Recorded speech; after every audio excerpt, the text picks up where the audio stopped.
Labrīt, labrīt. Gribu pastāstīt, kā uzmaukt pareizi šito te kapucīti vai turbānu matu, jā. Viņš ir tāds, redziet, garens, jā.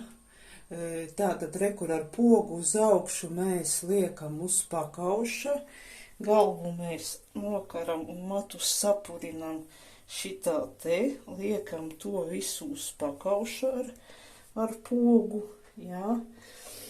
Un tad abas šito te sagriežam, un te ir tāda gumijas,